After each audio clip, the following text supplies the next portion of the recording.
Hello, welcome to Spicegenics. ഇന്ന് നമുക്ക് അടിപൊളി ടേസ്റ്റിൽ ഒരു മാംഗോ കുൽഫി കേക്ക് ഉണ്ടാക്കി നോക്കിയാലോ. ടേസ്റ്റിന്റെ കാര്യത്തിൽ ഒരു രക്ഷയില്ല കേട്ടോ. ഈ കേക്ക് നല്ല സൂപ്പർ ടേസ്റ്റി ആയിട്ടുള്ള ഒരു കേക്കാണ്. എല്ലാവരും ട്രൈ ചെയ്ത് നോക്കണേ. ഞാനിവിടെ 1 കപ്പ് മാംഗോ പൾപ്പ് എടുത്തിട്ടുണ്ട്. അതായത് മാങ്ങ മിക്സിയിൽ വെള്ളം ചേർക്കാതെ അരച്ചിട്ട് എടുത്തതാണ്. ഇതിലേക്ക് 1/4 കപ്പ് പഞ്ചസാരയും കൂടി ചേർത്തിട്ട് നമുക്ക് മീഡിയം ഫ്ലെയിമിൽ ഇട്ടിട്ട് ഇതൊന്ന് കുറുക്കിയെടുക്കാം. ഇതാ ഒരു 5-6 മിനിറ്റ് ആയപ്പോഴേക്കും നമ്മുടെ മാംഗോ പ്യൂരി ഒന്ന് കുറുകി വന്നിട്ടുണ്ട്. നാരുള്ള ടൈപ്പ് മാങ്ങയാണെങ്കിൽ അത് നിങ്ങൾ അരിച്ചിട്ട് വേണം എടുക്കാൻ കേട്ടോ. ഇനി നമുക്കിത് ഫ്ലെയിം ഓഫ് ചെയ്തിട്ട് നന്നായിട്ട് തണുപ്പിച്ചെടുക്കാം. ഇനി നമുക്ക് വേറെ ഒരു പാൻ അടുപ്പിൽ വെച്ചിട്ട് 1/2 ലിറ്റർ പാല് നമുക്ക് തിളപ്പിക്കാൻ വെക്കാം. ഇത് മീഡിയം ഫ്ലെയിമിലാണ് വെച്ചിരിക്കുന്നത്. അതിലേക്ക് നമുക്ക് 1/4 കപ്പ് പഞ്ചസാരയും കൂടെ ചേർത്തിട്ട് ഇത് നമുക്ക് നന്നായിട്ടൊന്ന് തിളപ്പിച്ചെടുക്കാം. ഈ പാല് തിളയ്ക്കുന്ന നേരത്തിന് നമുക്ക് ഡ്രൈ ഫ്രൂട്ട്സ് ഒന്ന് ക്രഷ് ചെയ്തെടുക്കാം. ഞാൻ 2 ടേബിൾ സ്പൂൺ പിസ്ത എടുത്തിട്ടുണ്ട്. അതിലേക്ക് 1 ടേബിൾ സ്പൂൺ, അതായത് ഒരു 8-10 അണ്ടിപ്പരിപ്പ്, അതേപോലെ 1 ടേബിൾ സ്പൂൺ ബദാമും, പിന്നെ 1 നുള്ള് കുങ്കുമപ്പൂവും. ഇത് നമുക്ക് ഒന്ന് ക്രഷ് ചെയ്തെടുക്കാം. ഇപ്പോൾ നമ്മുടെ പാലും നന്നായിട്ട് തിളച്ച് വന്നിട്ടുണ്ട്. ഇനി നമുക്ക് ഇതിലേക്ക് 1/2 കപ്പ് കണ്ടൻസ്ഡ് മിൽക്ക് ചേർത്ത് കൊടുക്കാം. ഇപ്പോൾ നിങ്ങളുടെ കയ്യിൽ കണ്ടൻസ്ഡ് മിൽക്ക് ഇല്ലെങ്കിൽ അതിന് പകരം 1/2 കപ്പ് പഞ്ചസാര ചേർത്ത് മിക്സ് ചെയ്താലും മതി കേട്ടോ. ഇതിലേക്ക് 1 നുള്ള് കുങ്കുമപ്പൂവും കൂടി ചേർത്തിട്ട് ഒന്ന് മിക്സ് ചെയ്ത് കൊടുക്കാം. അതൊരു കളറിനും ഫ്ലേവറിനും വേണ്ടിയിട്ടാണ്. അതിൻ്റെ കൂടെ തന്നെ നമുക്ക് 1/2 ടീസ്പൂൺ ഏലക്ക പൊടിച്ചതും നമ്മൾ നേരത്തെ ക്രഷ് ചെയ്ത് വെച്ച ഡ്രൈ ഫ്രൂട്ട്സും കൂടി ഇട്ടിട്ട് ഒന്ന് മിക്സ് ചെയ്ത് കൊടുക്കാം. ഈ ഡ്രൈ ഫ്രൂട്ട്സ് ഇട്ടിട്ട് ഇത് നന്നായിട്ട് കട്ട കെട്ടാതെ നന്നായിട്ടൊന്ന് മിക്സ് ചെയ്തെടുക്കണം കേട്ടോ. നല്ല ടേസ്റ്റി ആയിട്ടുള്ള ഒരു കേക്കാണ് ഇത് കേട്ടോ. നിങ്ങൾ ഒരു പ്രാവശ്യമെങ്കിലും ഒന്ന് ട്രൈ ചെയ്ത് നോക്കണേ. ഇനി ഇതിലേക്ക് 1 ടീസ്പൂൺ കോൺഫ്ലോറും കൂടി ചേർത്തിട്ട് നമുക്ക് നന്നായിട്ടൊന്ന് മിക്സ് ചെയ്ത് കൊടുക്കാം. ഈ കോൺഫ്ലോർ നന്നായി മിക്സ് ആയതിനു ശേഷം നമ്മൾ നേരത്തെ റെഡിയാക്കി വെച്ചിരിക്കുന്ന മാംഗോ പ്യൂരി ഇതിലേക്ക് ഇട്ട് കൊടുക്കാം. ഇതിലേക്ക് ഇട്ടിട്ട് നന്നായിട്ട് കട്ട കെട്ടാതെ ഒന്ന് ഇളക്കി കൊടുക്കാം. ഇത് ചൂടാകുമ്പോഴേക്കും ഈ മാങ്ങ എല്ലാം ഇതിലേക്ക് അങ്ങ് മിക്സ് ആയിക്കോളും കേട്ടോ. ഇപ്പം നമ്മുടെ ഈ കുൽഫി മിക്സ് ഒന്ന് കുറുകി വന്നിട്ടുണ്ട്. ഈ ഒരു കൺസിസ്റ്റൻസി ആകുമ്പോൾ നമുക്ക് ഫ്ലെയിം ഓഫ് ചെയ്യാം. ഫ്ലെയിം ഓഫ് ചെയ്തിട്ട് ഇത് നന്നായിട്ട് തണുപ്പിക്കണം കേട്ടോ. ഒരു ദിവസം മുമ്പേ ഉണ്ടാക്കി ഫ്രിഡ്ജ് വെച്ചാലും കുഴപ്പമില്ല. കേക്കിന് വേണ്ടിയിട്ട് ഞാൻ 8 ഇഞ്ചിൻ്റെ ഒരു പാന് ബട്ടർ തേച്ച് റെഡിയാക്കി വെച്ചിട്ടുണ്ട്. ഇവിടെ കേക്കിന് വേണ്ടിയിട്ട് ഞാനിവിടെ 1 കപ്പ് ഓൾ പർപ്പസ് ഫ്ലോർ എടുത്ത് വെച്ചിട്ടുണ്ട്. ഞാൻ അതിൽ നിന്നും 1 table spoon all purpose floor ഞാൻ മാറ്റുകയാണ്. അതിന് പകരം ഞാൻ 1 ടേബിൾ സ്പൂൺ കോൺഫ്ലോർ ചേർത്ത് മിക്സ് ചെയ്യാണ്. ഈ കോൺഫ്ലോർ മിക്സ് ചെയ്യുമ്പോൾ കേക്ക് കുറേ കൂടെ സോഫ്റ്റ് ആവും. ഇതിലേക്ക് 1 ടീസ്പൂൺ ബേക്കിംഗ് പൗഡറും 1 നുള്ള് ഉപ്പും ചേർത്ത് കൊടുക്കാം. ഇത് ചേർത്തിട്ട് നമുക്ക് ഇത് ഒരു 3 പ്രാവശ്യം നമുക്ക് ഈ ഡ്രൈ ഇൻഗ്രീഡിയൻറ്റ് ഒന്ന് അരിച്ചെടുക്കണം. അതെന്തിനാന്ന് വെച്ച് കഴിഞ്ഞാൽ ഇതെല്ലാം ഈ ബേക്കിംഗ് പൗഡറും ഉപ്പും ഈ ഫ്ലോറും എല്ലാം കൂടെ നന്നായിട്ടൊന്ന് മിക്സായി വരാൻ വേണ്ടിയിട്ടാണ്. എല്ലാം നല്ല ഒരേപോലെ മിക്സ് ആവാൻ വേണ്ടിയിട്ടാണ്. ഇനി ഇത് നമുക്ക് മാറ്റി വയ്ക്കാം. ഞാനിവിടെ ഒരു പാത്രത്തിൽ റൂം ടെമ്പറേച്ചറിലുള്ള 4 മീഡിയം സൈസ് മുട്ട എടുത്തിട്ടുണ്ട്. ഇതിലേക്ക് നമുക്ക് 1 കപ്പ് പൊടിച്ച പഞ്ചസാര ചേർത്ത് കൊടുക്കാം. അതിൻ്റെ കൂടെ തന്നെ 2 ടേബിൾ സ്പൂൺ സൺഫ്ലവർ ഓയിലും ചേർത്ത് കൊടുക്കുന്നുണ്ട്. അതിന് പകരം ഏതെങ്കിലും ഫ്ലേവർലെസ് ഓയിലായാലും മതി കേട്ടോ. ഇനി ഇതിലേക്ക് നമുക്ക് 1 ടീസ്പൂൺ വാനില എസൻസും കൂടി ചേർത്ത് കൊടുക്കാം. അതിനുശേഷം ഇത് നമുക്ക് ലോ സ്പീഡിലിട്ടിട്ട് ഒരു 2 മിനിറ്റോളം ഇതൊന്ന് മിക്സ് ചെയ്തെടുക്കാം. അതായത് ഇതെല്ലാം കൂടി ഒന്ന് മിക്സായി കിട്ടുന്നത് വരെ.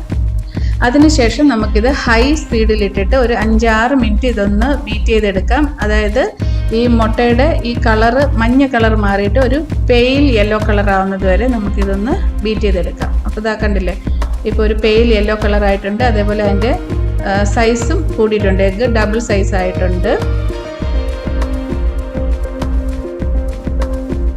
ഇനി നമുക്കിതിലേക്ക് നേരത്തെ നമ്മൾ അരിച്ച് വെച്ചിരിക്കുന്ന ഡ്രൈ ഇൻഗ്രീഡിയൻസ് ഇല്ലേ, അതിൻ്റെ പകുതി ഇട്ട് കൊടുക്കാം. പകുതി ഇട്ടിട്ട് ലോ സ്പീഡിലിട്ടിട്ട് നമുക്കിതൊന്ന് മിക്സ് ചെയ്തെടുക്കാം. ഹൈ സ്പീഡിലിട്ടിട്ട് ഇത് മിക്സ് ചെയ്യാൻ പാടില്ല. ഇല്ലെങ്കിൽ ഇതിന് പകരം സ്പാറ്റുല വെച്ചിട്ട് ജസ്റ്റ് മിക്സ് ചെയ്തെടുത്താലും മതി.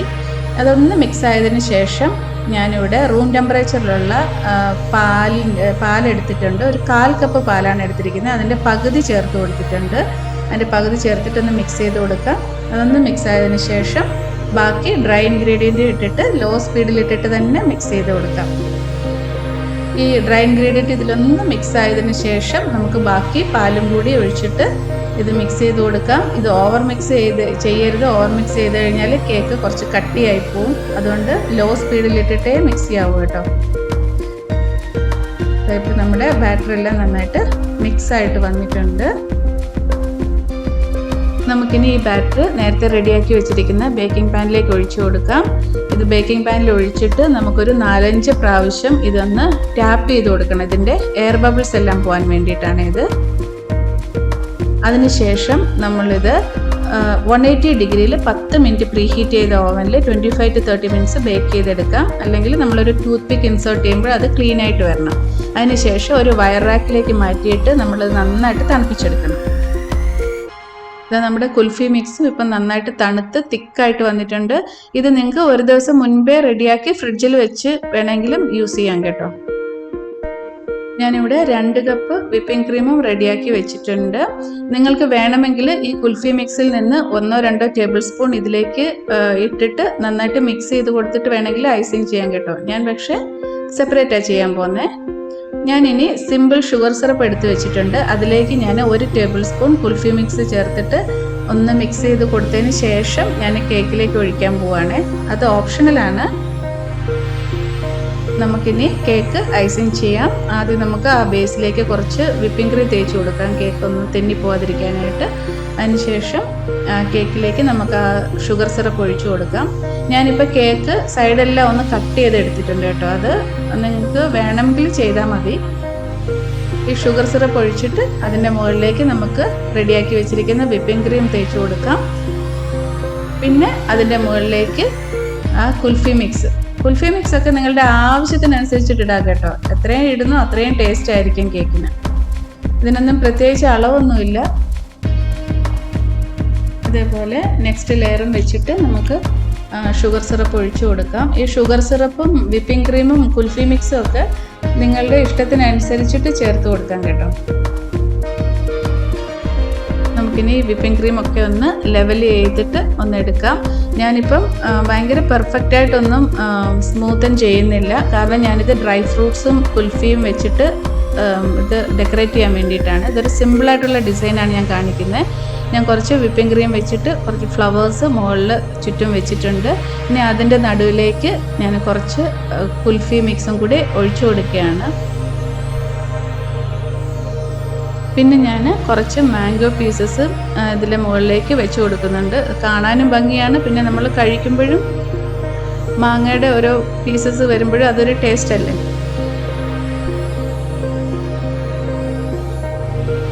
ഇനി ഇതിൻ്റെ സൈഡിൽ ഞാൻ കുറച്ച് ഡ്രൈ ഫ്രൂട്ട്സ് ക്രഷ് ചെയ്ത് വെച്ചിട്ട് ഡെക്കറേറ്റ് ചെയ്തിട്ടുണ്ട്. ഇത്രയേ ഉള്ളൂ. നല്ല സിമ്പിളായിട്ടുള്ള ഒരു ഡിസൈനാണ്. പക്ഷേ സൂപ്പർ ടേസ്റ്റാണ് കേട്ടോ ഈ കേക്കിന്. പിന്നെ ഇത് നമ്മൾ സെർവ് ചെയ്യുന്നതിന് മുമ്പ് 1 മണിക്കൂറെങ്കിലും ഫ്രിഡ്ജിൽ വെച്ച് തണുപ്പിച്ചതിന് ശേഷം വേണം എടുക്കാൻ കേട്ടോ. ഇത്രയേ ഉള്ളൂ നമ്മുടെ മാംഗോ കുൽഫി കേക്ക് റെഡി.